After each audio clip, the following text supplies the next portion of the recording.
Tabatha, the functional gynecologist. I'm a board-certified OBGYN and functional medicine physician. I've embraced the world of functional medicine and wellness through my own personal health journey, and I'm super excited to share my wisdom and unique perspective as it pertains to women's health. So if you're struggling with hormone imbalance, weight gain, period issues, anxiety, insomnia, you name it, then you've come to the right place. I want to be your functional gynecologist. So welcome.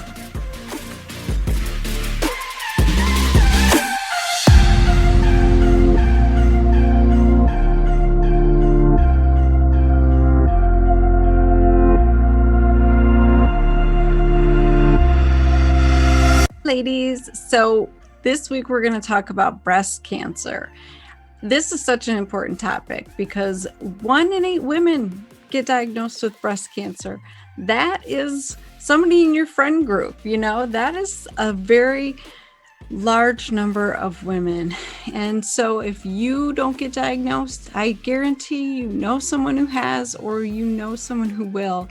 And this information today is super important because it's going to change how you think about your breast health and your hormone health, and it's going to give you tools and information to maybe make different choices and hopefully prevent you from ever getting breast cancer, or if you've had it, from recurrence. So my guest today, Naomi Damask, is an amazing woman who has a beautiful story of turning her pain into purpose. And I just love that. I'm always drawn to that because I think it's really important to figure out why something happened to you in your life and what you can learn from it, and then share that story with others so that others can learn from it and hopefully have a different outcome for their lives. So I am super excited. She's a wonderful guest. She's so sweet. I just love talking to her. And she has really, gotten into biohacking and nutrigenomics and how can we optimize our body and its physiology so that we don't turn on cancerous cells. We don't create cancerous cells. So she has all kinds of awesome information and insight, and I think you're really going to get a ton out of this episode. So let me quickly sing her praises. Naomi Damask is a certified wellness coach, wellness entrepreneur in the epigenetic, biohacking, and nutrigenomics sector of the wellness industry. She's founder of the Vitamin C Party, a party that everyone needs to attend as it focuses on some of the most important aspects of wellness: community, connection, and conversation. So Naomi's mission is to educate women around how to create a life that's a preventative lifestyle. She is now co-leading a group called Transforming Women's Health. This group is awesome. I've, done talks in their Facebook group, and they are just an incredible group of women. So you should check that out. Each month, Naomi brings together expert wellness speakers to address some of the most important information around women's health. She also the co-host of the weekly podcast Wellness Wednesday Worldwide, and she's regularly featured on many podcasts. So she's a mom of 2 active teenage daughters. She serves on a nonprofit board and enjoys living an active lifestyle of yoga, hiking, paddleboarding, and downhill skiing. And she's about to go to Hawaii, lucky girl. So I hope you'll stay tuned for this whole conversation. Don't forget, podcasts are awesome. You can always hit pause and come back later if you can't do the whole thing right now. That's the best part about a podcast. But I really encourage you to listen to the whole thing because you're going to get some golden nugget out of this. Something is going to click in your brain or your heart. You're going to connect with it and you're going to be like, yeah, I need to do that. I need to make that shift, or I need to look into that more. I think we're all connected and we do things for reasons maybe we don't necessarily understand, but when we listen to the universe and we just go with it, those dots get connected and things transpire. And so I hope that you get something out of this episode and that it helps you on your health journey to being your best amazing self. So here we go. Well, welcome, Naomi, to the Functional Gynecologist podcast. Oh, Dr. Tabatha, I'm super excited to be here with you today. I'm so happy you're here because my listeners need to hear from you. You have such a beautiful story, and it's just so empowering and encouraging because you took a hot mess of a situation of, what could have been really bad, and you turned it around and you created your whole purpose out of it and this huge movement, and now you're helping thousands of women, and I just love everything you're doing. Well, you know what? God works in he works in miraculously ways that we never think is going to be like what we want. But I always say that there was so many silver linings with my diagnosis. That's for sure, Dr. Tabitha. Like so many gifts have happened from that, and I'm so blessed. And Yeah. like you said, I get to help so many other people now, not just myself. That's amazing. I mean, I think you have to take your tragedy and flip it on its head. You have to turn it around and figure out how you can learn and go help other people. So I just think sharing our stories is super powerful. I feel like when I hear other people's stories, I get inspired and motivated to like try again, do better, do something different, right? So if you just like share your story with my listeners of what happened. Oh, so I tell people all the time, my life changed in an instant back in December of 2011. And it really actually happened a little prior to that. Was I was actually in Hawaii, so 10 years ago in Hawaii, playing in the sand with my kids, coming off to, shower, and I felt something. I felt like a little lump in my breast. And I thought, oh, it's nothing. It's our ever changing bodies all the time from nursing and this. And, I wasn't going to let my mind just go there. But I did notice that, like, this isn't normal. I don't remember this. And so fast forward, get home from the vacation. I call my OBGYN and I say, hey, you know what?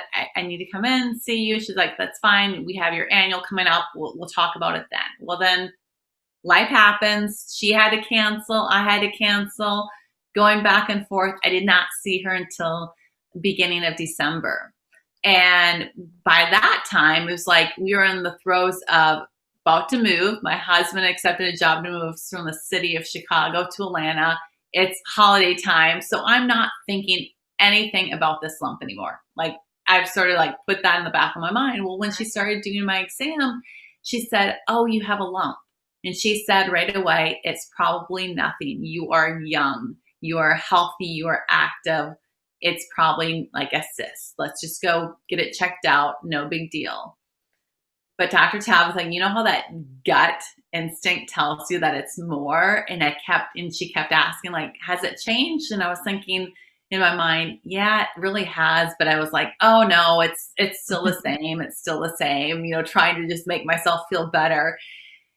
And sure enough, I go in, I had my first ever mammogram because, I was under the age of 40. And the technician came out and she's like, you know what, I really need to take some more imaging. And I thought to myself, okay, lady, I'm a chatty Cathy and I asked you all about yourself before I went in there. And you told me you had been doing this for 30 years. I think you know what you're doing. So if you're asking to take more images, it's probably not a good sign. And then they did the ultrasound and sort of the same thing that the doctor doing my ultrasound kept asking me, now, can you point to me where your lump is? And by the third time, I finally said to her, you've asked me 3 times and I keep pointing to the same area. What is going on? And she finally just gave that sort of like deep sigh and said, well, we can tell you have 2 lumps and they're not fluid filled. So we know they're not cyst. And right then and there, it just was like the sucker punch of, oh my word, like this is not the news I was wanting to hear. And sure enough, they biopsied them and they were both cancer. And so, the great question I get all the time was, did it run in your family? And what I'm learning now that is most cancers, especially breast cancer, is not a genetic thing. It boils down to lifestyle and environmental. Yep. Yeah. So we need to talk about that because it is like what 1 in 8 women will have breast cancer. I mean, I know thousands of women. So that means hundreds of women that I know are going to be affected. And, it's already happened in my lifetime. And probably everybody who's listening knows someone who's personally had it. That's just how common it is. How old were you at the time? I was 36, about to be 37. Yeah. So yeah, and I look back and my whole thing is I had warning signs of things not working in my body, yet, you know, I was like, I dismissed it. Doctors sort of dismissed it. And now looking back, I'm like, oh my word, since probably being a teenager, my body has been giving me warning signs that my hormones are off, which makes sense as my cancer was both of my tumors. Both of them were invasive cancer, but they both were estrogen driven cancers.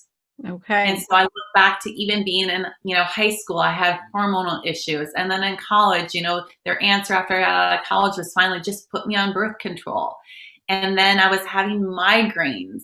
After my second child, I had horrific migraines and the doctor just wanted to write, a script for me. And I'm not one just to take medication. So I was like, no one ever once said, you know what, let's test your hormones. Let's, chat about these things. They said it could be, a lot of them said, oh, it's hormonal. Well, I didn't know enough. And I also like looking to them as my doctor. So I always tell people we have to be our own advocate because that's what I had to learn to do is really, truly learn to ask the questions and not just, expect them to tell you what to do. But it's okay to question and want answers.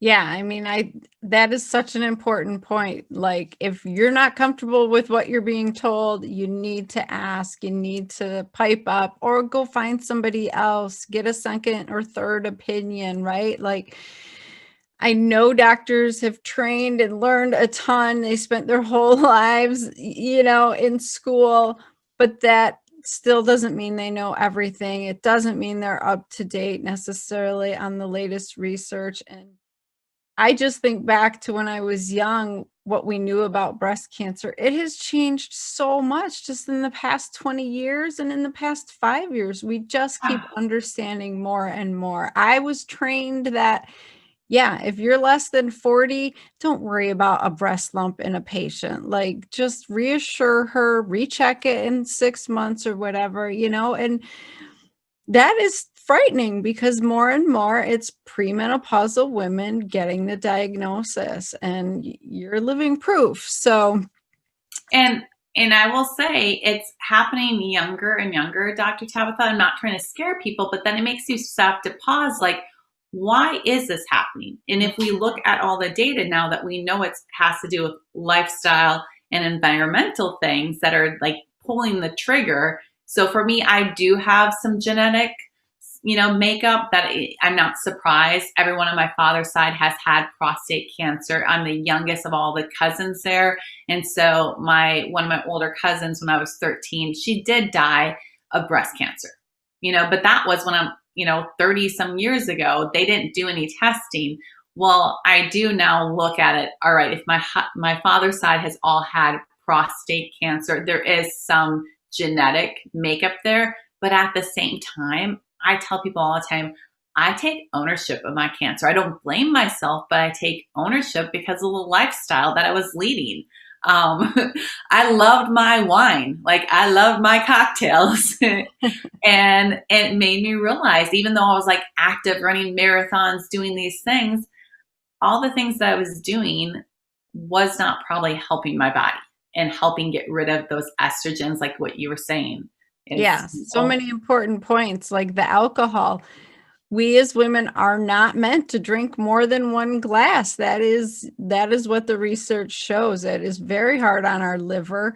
Our liver has to stop metabolizing and getting rid of bad estrogens to take care of that alcohol you drank. And that's a slippery slope. When you're drinking 2 and 3 drinks on a regular basis, it is very taxing on your liver. So great point about, like, you got to get your alcohol in check. I just know that doctors are not telling patients that. My mother-in-law went through breast cancer and she continued to drink and smoke afterward. And I said to her, didn't your oncologist tell you not to drink alcohol? And she said, no.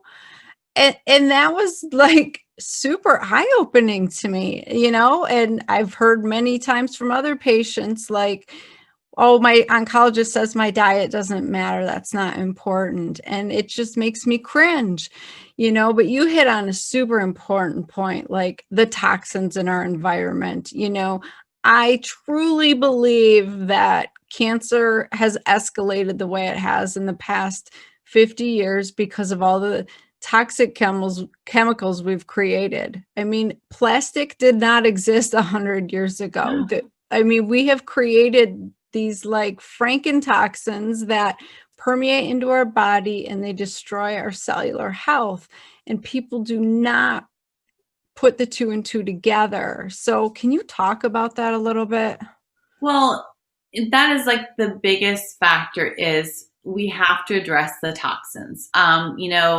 I help run a boot camp with my partner, Amy Carlson, and we talk about we have to remove our hand from the fire.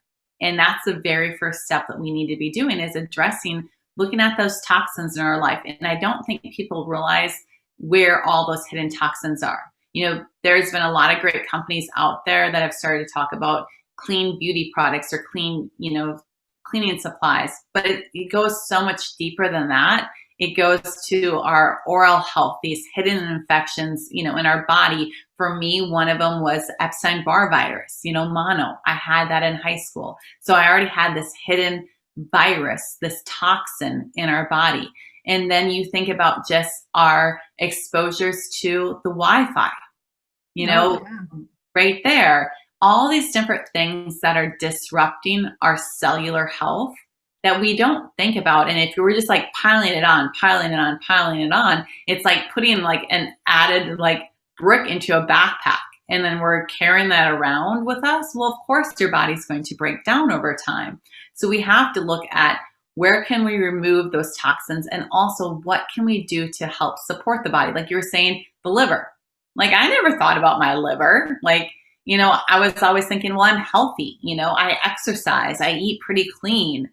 Well, just because I was doing those things, the liver still doesn't, just give up. It's going to keep working and working. And then at times it's going to be overloaded. And that's what's happening is our liver is overloaded these days with all the toxins. I worked for many years in the corporate world for one of the top makeup companies in the world. And of course, I had free access to all these cosmetic products. And I was like slathering them on, spraying them in my hair. And now what I know is what that does is disrupts your hormones. Yeah, exactly. And why was I estrogen driven? Well, it's because I had all these basically like fake estrogens going through my body, and like people, the whole water bottle phase, oh, I'm drinking water instead of soda. Well, let's think about that. It's in a plastic bottle. That plastic bottle is now sitting on the back of a truck. It's not temperature controlled. It's leaching into that water. Also, where is that water being sourced from? Is that water a clean source? It goes back to, everything goes back to toxins. And I don't want to scare people and say, oh, I got to live in a bubble. But I think it's just creating awareness of why it's really important to be doing all these other things for ourselves. It's not just about diet and exercise. I think that's what so many times people thought being healthy was just diet and exercise. It's so much more than that, Dr. Tabatha. Yeah, exactly. I'm just thinking about the water source and how, nowadays the majority of teenage girls and adult women are on birth control pills. And so they're taking these synthetic hormones and then they're peeing them out every day. And that stuff is not filtered out of our water supply. God only knows how much synthetic hormones you're getting just by drinking the water and showering in it and everything else. Like you said, I don't want to scare people, but I want you to stop and think about why are the cancer rates increasing? Why are these things happening? And it really is more than just diet and exercise. There's a lot more going on. Like check out xenoestrogens understand and learn what your body's being exposed to. And then we need to like talk about what can we do about this, right? Yeah. There's Yeah. there's so many things that we can do. And that's the great thing is we have choices. And that's where people need to realize like we do have choices of what we put in our body, what we put on our body, and what we put in our mind. So you think about it now, how you're saying like 50 years ago, we didn't have all these plastics. Well, even 10 years ago, we weren't sitting in front of these bright ring lights. We weren't constantly on our cell phones. Like these are things now all these things are disrupting our cells. It's all creating stress in our body, which is called oxidative stress, which that is just skyrocketing these days. And it's because the way we live, it goes back to the lifestyle. We're constantly on, we're constantly on a computer. We're constantly on our phones. We're not taking those, like I like to call them mindful breaks throughout the day. We're not made to just be going, going, going.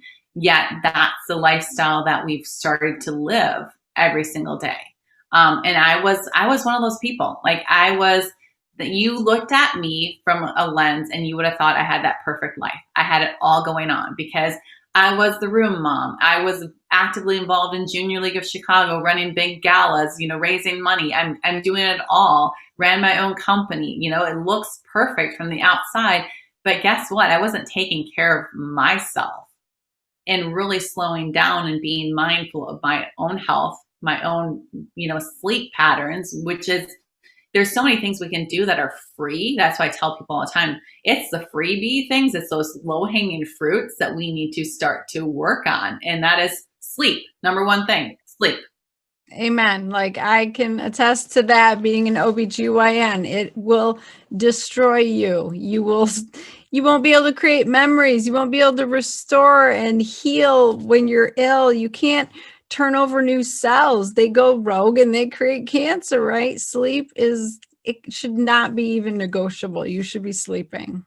Well, and then it goes back to like, why aren't you sleeping? Well, is it the habits that you're creating? Is it, are you on your computer late at night or on maybe your tablet reading? Some people will say, well, I read before I go to bed. And I'm like, well, are you reading a book or are you reading like on your Kindle or, Right. an iPad? Because that's that blue light and that goes back to our circadian rhythm. So I tell people like, we need to get back to our grandparents and our great grandparents, their lifestyles and how did they live? Well, they got up when the sun was first coming up. They got outside, they were in nature. They were, using their bodies to do chores. It wasn't like they were using dumbbells to really work out for the most part. They're all doing labor in the yards and hanging up clothes and, movement of the body of that way. And then really working on our circadian rhythms, the natural sunlight that we need to be looking at every single day, getting out there, being exposed to that, also being exposed to vitamin D through our sun. They didn't have sunscreen back then. Right. And it's not like the sun's changing, we are changing and we're slathering ourselves up with all these sunscreens, which once again is disrupting our hormones, blocking out that natural vitamin D, which is so needed for our bodies for things to operate properly. And then, at nighttime, dimming the lights, getting things low again, sort of like back in the day when they had to light candles, their kerosene lamps, that's how they went about their day. And it's telling your body, all right, it's time to create, melatonin, which is, a hormone in our body. Let's create that. It's telling us to go to bed, having a routine as well. It's so important, just like we do with kids. That's what's so interesting, Dr. Tabatha, especially Right. you being, all these babies is like, that they have to have a routine, of, all right, let's get the baby to sleep, everything else, and doing all these things. We need to do the same things for ourselves, is having healthy routines. Yeah, exactly. I think everything that we do for our children, for some reason, we stop doing as adults for ourselves. And we really need to just stop and think about that for a minute. It's so important. Well, it's even like you look at the baby's diaper. Yes. But I And would call say, the pediatrician and give them a big description about the poop. It yes, matters. It tells them their health status. yes, and that's just like adults. Like I love talking about that subject. And I have two teenage girls, and they're always like dying. Mom, are you kidding me? I'm like, no, you're. There's a reason why there's a Bristol stool chart because it tells you, it gives you clues to yourself. And once again, Dr. Tabatha, I was having all those issues back in my 20s. I was like looking and saying, this isn't right. I did a total stool analysis stuff, and they kept saying, you're fine. You're fine. My thyroid, they checked that in high school. I was fine. I was in that range. But now knowing everyone's body is so unique. So just because that might be that normal range, that might not be for your individual body. Exactly. And our systems are not in a silo. Just because your thyroid looks one way doesn't mean it's not being affected by your adrenal glands or your hormones or something else. They're all, balancing and helping each other out and just trying to keep you aligned. And one of those systems is going to take the brunt of it, sooner or later, something's going to break.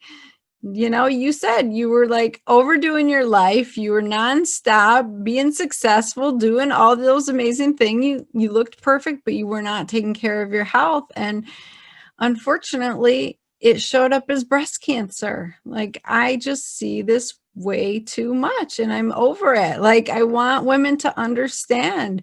Are you having heavy periods? Are you having crazy migraines? Are you having breast tenderness? All of that stuff, those are warning signs like your estrogen's out of control. Something's brewing in there. Like, get control of what's going on. So I love that you've turned it around and you have all these biohacking, tips and tricks, because like you said, so much of it is free and easy, right? It totally is. And that's what people have to realize is we don't have to go to these extremes. We don't have to do, I hear people all the time saying, oh, I'm going to do this detox diet. I'm like, no, our bodies are made to detox, but you have to look at the detoxification pathways. Are they open? So going back to, are you going to the bathroom at least once a day? Are you eliminating that way to get rid of those extra estrogens? And that's where, for me, I get frustrated as a breast cancer thriver that, what they want to do right away is, oh, you're estrogen positive. Let's give you tamoxifen. We got to block those hormones. And I'm like thinking, now that I've learned more and more, I'm like, it's not about blocking my hormones. It's like, why am I not metabolizing my hormones properly? What does that go back to? Was I getting way too much estrogens in my body? And why is it not balancing it out? And like you and I, prior to this, we were talking over my Dutch test that I need to redo again.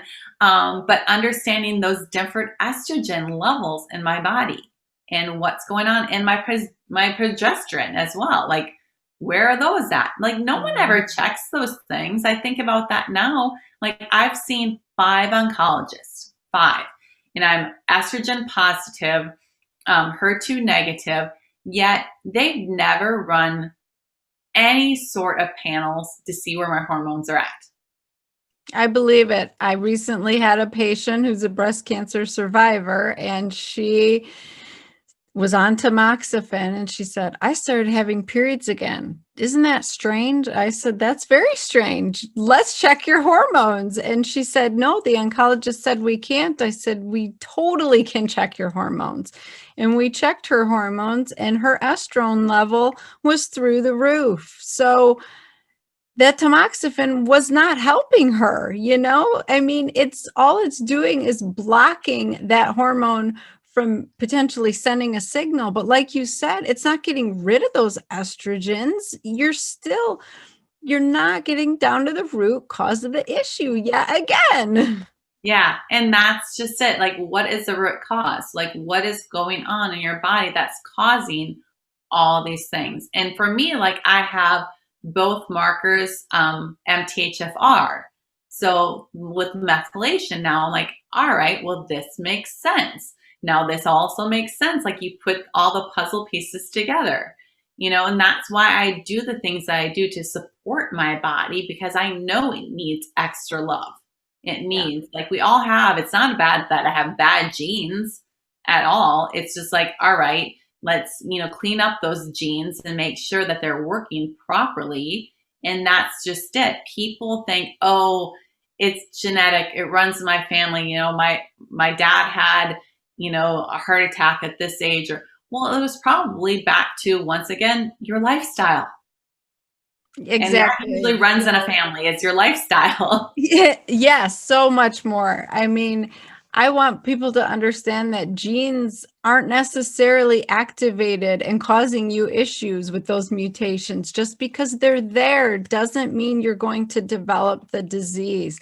You mentioned MTHFR. My listeners might not realize that if you have a mutation in that, you cannot put a methyl group on your estrogen to send it to your liver to go bye-bye and get it out of your system, and so things can get backed up. And that is where knowing those individual nuances about your own personal health can have such a huge impact. We are all unique, and that is a really common mutation, and it's easy to find out, and it's good to know. It's super frustrating as a doctor. I just ordered that last week, and the lab had a big paragraph underneath saying, insurance does not cover this anymore for obstetrical patients per ACOG guidelines, and blah, blah, blah, blah, blah. I was not ordering it on a pregnant patient. I was ordering it for a postmenopausal woman to see how she methylated. And insurance is telling me it's not being covered because it's not indicated for her condition. And that is just so frustrating to me, that we need to move to individualized medicine. We Oh, need to get away from this general idea that one size fits all. It's a bunch of crap. And you're living proof that, when we know these things about ourselves, we can adjust and do what's necessary to help support our methylation and our detox pathways and get rid of those bad estrogens, right?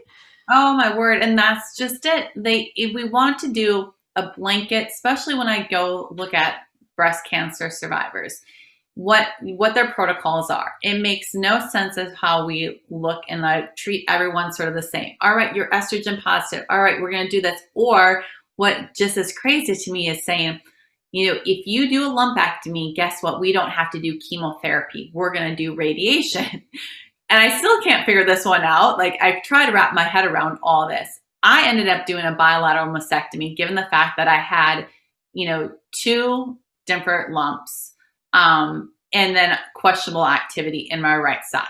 So for me at the time, I was thrown into that fear pool by my doctors. Like, when my OB called me to tell me the results, because that's how they had to do it because of insurance reasons, she said, the doctors are waiting for your phone call. And I was living in the city of Chicago, and normally I went downtown to see her. And she's like, I don't want you to do treatment downtown. I want you to go up to Evanston, which was closer to me. It was like I was on the border. I was in northern Chicago in the city. And they are waiting for your phone call. So when you hear that doctors are waiting and expecting, what do you think? But, oh my word, I'm dying. Like, Right, right. and so, of course, so like, nope, you guys aren't moving anymore. You're putting your move on hold. You need to come in right away. And it was like, boom, I had to start making decisions. And that's when I realized afterwards, I stepped back and reevaluated and was like, I went through that really fast. And as much as I was trying to be my own advocate, at the same time, I wasn't 100% my own advocate. And I say that because I ended up doing a bilateral mastectomy, and I really had questioned about getting implants in. I was like, I don't think I want implants. And I don't know how many times I heard from different people, bless their souls. They said to me, oh, you get a free boob job. You're so lucky. And I'm like, first of all, do not say that to a cancer survivor. Yeah. Oh my Second of gosh. all, the whole thing is, it goes back to, I said to the one plastic surgeon, like, well, can I take fat, use my own fat? And he's like, you don't have enough. You wouldn't be happy. You'd barely be an A cup. You wouldn't be happy. Well, first of all, he was telling me I wouldn't be happy that, and I was young. He kept saying, "You're young, you want breast, you want breast." Well, fast forward, I get I do bilateral, I get implants, and I, of course, was much bigger than what I wanted. I'm a very active person. And he kept saying, "Oh, they're proportionate for your body. You look great." Well, then I was having just issues. And I was like, and then I started talking to some other survivors. I help work on a nonprofit. And they're all like, "Oh, go see so and so. He's a top plastic surgeon in Chicagoland." And of course, when I went to see him, he's like, "Yes, you're a little too big. We need to make them smaller." So then I had a new set of implants 6 months later. So I'm going under again. And then it's just more healing, more healing. Well, then I continually still had issues. Finally, last year, was it May or June, I had my implants removed. And now that what I've learned about implants, first of all, I can't believe they're even on the market. But second of all, I just want women to know that you do have a choice. If you do want to choose that, that is great. But I want you to know about your body going into it. For me, it makes sense. If I'm already having methylation issues and having, like, I need extra support for detoxing, now I'm putting in permanent, things into my body that are foreign that I can't detox properly. No wonder why I was having more health issues. Yeah, exactly. And I see it all the time. Like you get the diagnosis and you get sent straight to the surgeon to remove the cancer with the consultation for the implant or the expanders and the reconstruction all in the same day. Like there's no time to think or question. You're made to feel like this is what's expected, this is the norm, and this is what you should proceed with. I have had so many patients tell me, "I didn't know I had an option," or "They didn't ask me what I wanted. They told me what the plan was. Like, here's what's happening to you. Here's your next 3 surgeries laid out." And it blows my mind to think that we're trying to get rid of cancer. We're trying to get rid of cells that don't heal properly and grow like crazy. And here we are putting more stress and strain on the body while we're trying to do that. It's like an oxymoron in my mind. It really is, Dr. Tabatha. And I go back to the fact that our bodies are made to heal. God made us whole and complete. And really, truly, if we start to address, fix the cell, the body will get well. And that's where we need to back it up and say, why was I getting sick in the first place? Why was my body breaking down in the first place? All right, let's address those things. And then, really looking at, all right, how can we be healthy? And putting these foreign objects in us is, it's one reason we do that is because we have this image of what a woman needs to look like. And I tell people all the time, I've never felt sexier in my whole entire life. Like I was worried about taking out the implants because I was like, oh God, what is that going to feel like? And honestly, I feel more alive, more like a woman than ever before. Our definition in defining who we are should not be coming from our outside appearance. Yeah. It really needs to be coming from our inside. And I've done the work on myself, and thank goodness I've had that time to do the work on myself, but it's a continually doing the job. It's constant doing those things. Because I tell people all the time, I'm like, I used to joke and say I look like Barbie because I have, a little TMI, no nipples, because they took everything when I did my surgery. Well, now it's like I'm flat as a board, straight across. We just got back from Hawaii, and I did not feel weird at all. Like a couple people kept saying, "Oh, you can go get those like fake inserts for your swimsuits," and I'm like, I'm okay with being flat. I am totally good with that. Yeah. It doesn't bother me whatsoever. I'm healthy. I'm alive. That's what matters. And if someone's judging me from the outside, then they don't really know me from the inside and know my heart and my soul. And that to me is the sexiest thing on a person, is when you truly can see someone's heart and soul. Oh, Naomi, that's so beautiful. Like, that's just so empowering and beautiful. Thank you so much for sharing that. That's, I You're mean, welcome. that's incredible. And I want more women to feel empowered. I mentioned the consultation. You go, you get told what surgeries, chemo, or whatever the plan is. There's no nutrition consultation. There's no detox consultation. The genetic evaluation is very basic, what's covered by insurance, and you have to meet a bunch of criteria. So our system is so broken, and I love that you're like going against the grain and you're advocating for women to like bust out of that system and question things, because that is what we need to do. You know what, it is heartbreaking how you're talking about the system being so broken. We did have the means.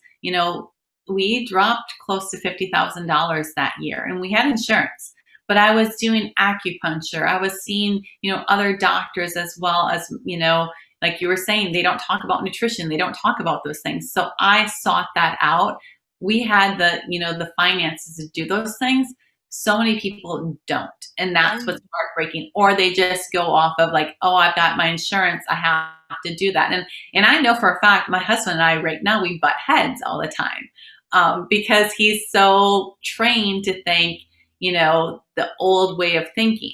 And I think we have to go into the new way of thinking, and the new way of doctors, and what you do, Dr. Tabatha, about being more of a functional, gynecologist, looking at the body as a whole. That's what's so important, because we can't just fix one area. You have to fix it all. It all works together. Yeah. It's like a car. It's like if you take away one tire, is your car going to work properly? No. There's a reason why there's four tires. If you take away, the exhaust pipe, is it more? Yeah, it might work, but it's going to be causing all these other issues. It's a complete thing, and that's what our body is. It's whole and complete, and we have to treat it that way. Yeah, exactly. And I love that you brought up the car analogy, because you mentioned oxidative stress earlier, and I want my listeners to understand, like, at the cellular level, our body is trying to function, and we create oxidative stress when we make energy, when we do any process in our body, creating hormones, using hormones, all of that stuff.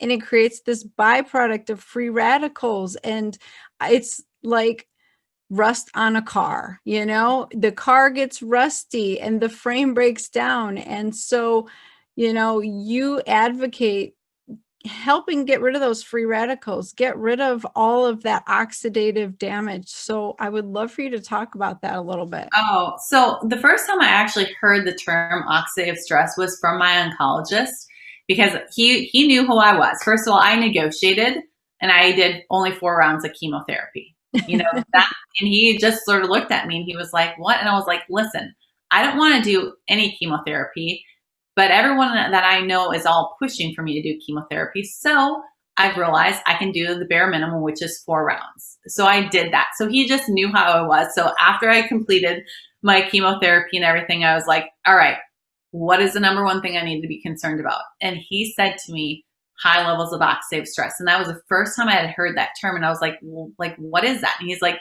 it's stress, but it's also so much more. It's cellular stress. And then that's the whole thing is, people will say, I'm stressed, I'm stressed. The body doesn't know what type of stress it is. They don't know if it's emotional stress. They don't know. It's all the same thing, oxidative stress on your cells. Like you said, that rusting. And so I had asked him, like, what is it that I need to do? And he said, don't get stressed, practice yoga, and eat more broccoli and broccoli sprouts. And sort of was like, that's it. And the reason being that I think he said that's it is now I know most doctors back then or nowadays will want to write you a script, a pill for an ill. Well, he didn't really have anything for it. So it sent me down the rabbit hole of learning about oxidative stress and learning that we actually make our own antioxidants in our body, which I think is amazing that we have these enzymes that most people don't realize.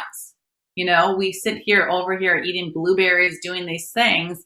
Well, bless my best friend, she told me about some products that actually turn on, they're activating your pathways in your body. And that's what's so unique is our body has different pathways to turn on these enzymes, to turn on these proteins. We just have to give it the proper tools to really truly help it, because oxidative stress is linked to over 200 chronic illnesses and diseases, not just cancer. Like, it's when you stop to look at it, Dr. Tabatha, and when I learned about that, I was blown away to say, oh, it's linked to heart disease. It's linked, you name it, kids with, on the spectrum, high levels of oxidative stress. Like, we need to have a chance to lower that. And by lowering that, the best thing to do is increasing your own glutathione production. Yeah, exactly. And so we got to get rid of this oxidative stress. We got to support our antioxidant production. Sometimes I'll get a glutathione injection or I'll eat more brightly colored fruits and vegetables. But I love the idea of supporting our own pathways, making our own glutathione. You don't want to take glutathione long term because you will suppress your own production. And so that is super important to understand. And, you can get N-acetylcysteine or NAC out on the market pretty much anywhere nowadays. And it's one of the ingredients that helps support that production. But, this Protandim product that you introduced me to, that's amazing. Like, the fact that it is helping with this pathway, and that is where aging comes from. Aging and disease comes from this lack of this pathway functioning well, right?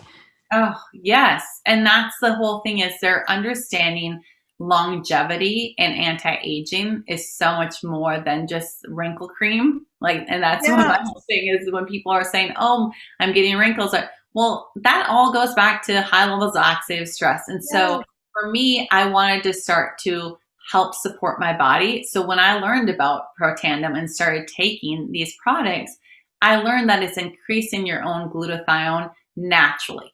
And that to me was so important. And same with SOD, superoxide dismutase, all these different, enzymes in our body that really truly are going to make an impact. And I like to use the analogy, how we were talking about different things, is it's almost like a house fire. Like, if your house is on fire and you had to put it out, if you ate one blueberry, that's like putting like one Dixie cup on a house fire. Even though it's an antioxidant, it's like one little Dixie cup. Well, when you use Protandim, it's turning on these pathways. It's like having your own sprinkler system going on. And for me, that's really important. I knew the other way in order to increase my glutathione naturally, really powerful, was through coffee enemas. And I'll be the first to admit, I've had my kit for 6 years. And I haven't used it yet. I keep saying this is going to be the year that I'm going to do it. But let's be realistic. It's not just something simple, Right. and I know what it's doing for my body. It's just another thing to add into, versus if I can take, an activator, something that's naturally, it's the synergies of all these 5 different herbs that are turning these pathways on, that is just going to be as powerful. I'm going to do that than Right. laying on my bathroom floor. Let's be realistic. I can't even go to the bathroom without someone, I swear, it's my dog, my child, my husband, someone coming in, interrupting me. And I know if I do that, they're going to be like, okay, she's going off the crazy. Exactly. Oh my gosh. So so for you, you're doing all these different biohacks. You're helping your NRF2 pathways. You're, supporting that glutathione production. You got your diet dialed in. You're getting your sleep. You're working with your circadian rhythms. I've heard you talk before about grounding, going outside, like getting the energy from the earth, waking up with the sun, going to sleep, when it goes down. Like, all of that is so incredible. I did want you to mention, though, what you do for your lymphatic system, because I think that is a really important point, especially breast cancer thrivers who may not realize that they can do something about their lymphedema or just their lymphatic health in general. Oh, I started a lymphatic group on Facebook. I don't even know how, like 4 or 5 years ago. And I did it more so to hold myself accountable, Dr. Tabatha, because I realized we have to be doing things to support our lymphatic system, because that is like the only system that's not linked to an organ that's pumping, doing something. So you have to manually move it. So I do things like dry brushing, rebounding. It's like those mini trampolines. They actually do have a purpose of jumping up and down. You can do it through hot, cold showers. But we have to get the lymph moving. And it's not a bad thing. Like, just like when you get sick, your lymph nodes swell up. It's a reason. They're doing their job. And so that's the whole thing, is people will say they don't know what the lymphatic system is, but they usually know that if it's in cancers in the lymph nodes, that's not a good sign. But at the same time, I'm like, it's doing its job. It's collecting the cancer. It's your filter system back to the car. And and it's unfortunate that they were going in and removing all these lymph nodes from people. Mm-hmm. Yeah, exactly. Those lymph nodes are your garbage cans. And if those garbage cans are full, they need to be emptied. And that is where people really miss the boat. They like freak out, like you said, when you're sick or whatever, your lymph nodes are swollen. No, we got to get your lymphatic system moving to empty the garbage cans, and then your body will take care of that garbage with nerve 2 pathways and other things like that, right? Yes, it all links. It's all linked together. That's the whole thing. It's so unique and special how everything's linked together. It's going to help support your liver, which is, your major detox organ. And so it's like all these things. Then the lymphatic system is the sewer system, taking the garbage out, doing those things.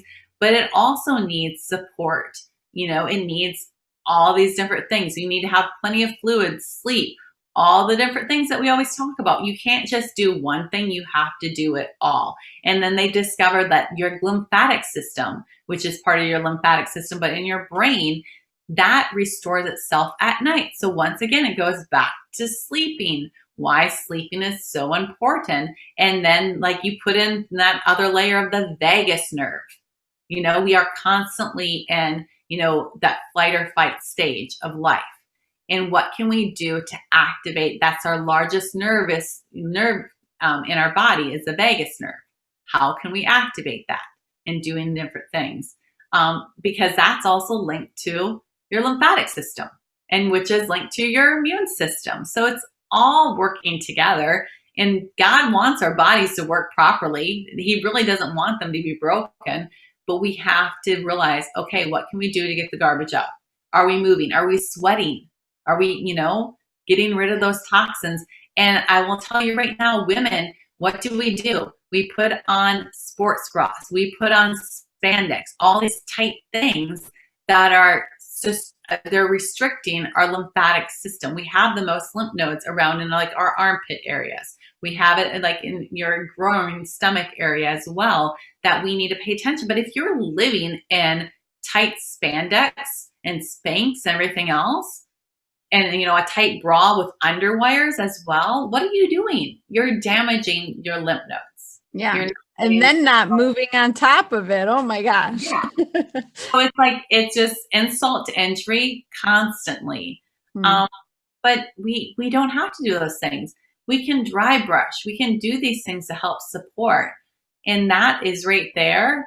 Once it starts moving, go get lymph massages. There's, especially nowadays with YouTube, there's so much free stuff out there that you can watch that are, experts. I just spoke on a lymphatic summit, and there was great key people that are out there that know their stuff inside and out. That's all they do for a living.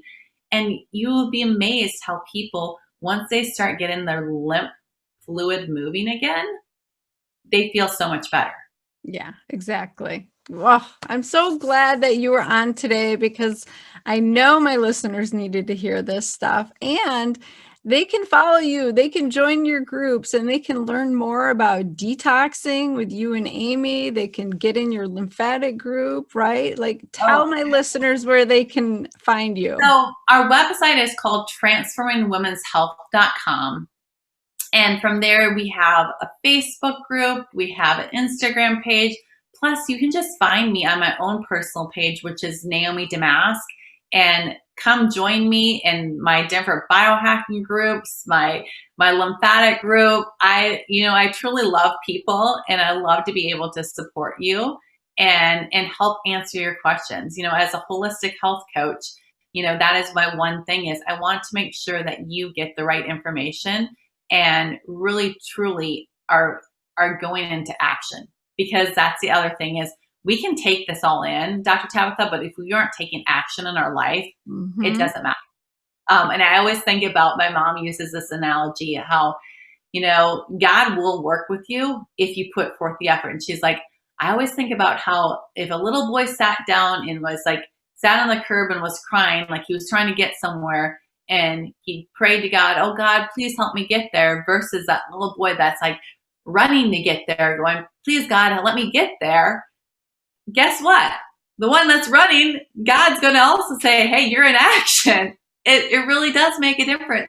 So put all this information into action. Just don't like get into a group or work with Dr. Tabatha and not do anything, because it's not going to do you any good. Yeah, exactly. Like, I can't stress that enough. Like, I'm not a miracle worker. The coaches aren't miracle workers. You have to do the work. All we can do is guide you and help educate you and get you to the right resources, but you have to do the work, right? Absolutely. And Yeah. it's really baby steps. If I can leave your listeners with one thing, is just start with baby steps. That little bit every day helps. I like to say, you will hear me a lot of times, and all my groups talk about it. It's the 1% add up to 100%. Yes, exactly. Yeah, because then you're not feeling overwhelmed. You feel like you can do it.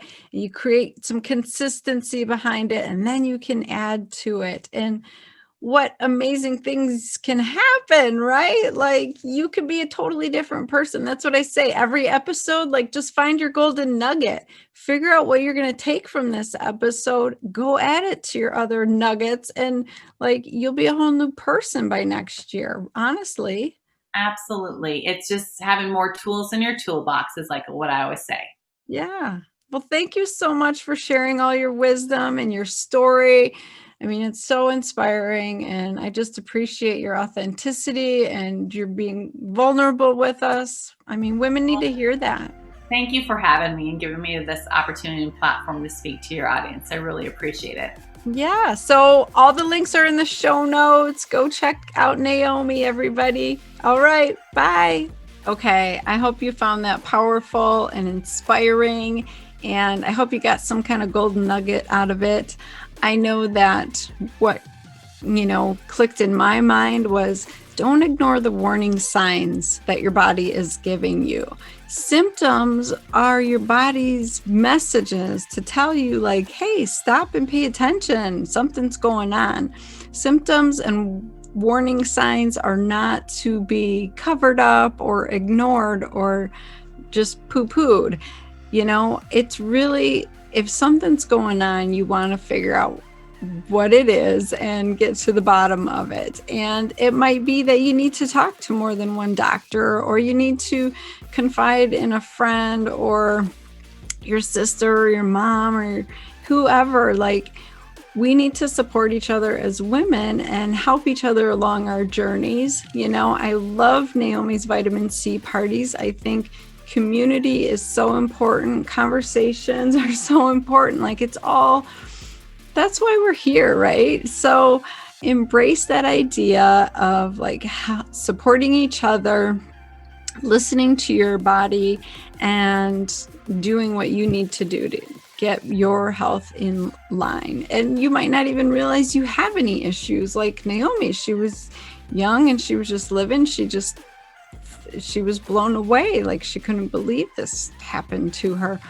It's because she was ignoring her warning signs. So learn from other people. That's the best way to learn. Learn from your own mistakes is so much more harder, so much more painful. So I hope you got something out of this episode. I would be forever grateful if you would give me a 5-star review, even leave me a 30-second review. It doesn't take that long. That way I just know that you're getting value out of this, and iTunes knows, Google, Spotify, they need to know that. So I would be forever grateful if you would do that. Okay, so go out, have a kick-ass week. You ladies are amazing. Keep doing what you're doing. I'm super proud of you, and don't hesitate to reach out if you want to hear anything, you have questions, or if you just want to say hi. So go have an awesome week, ladies. Bye.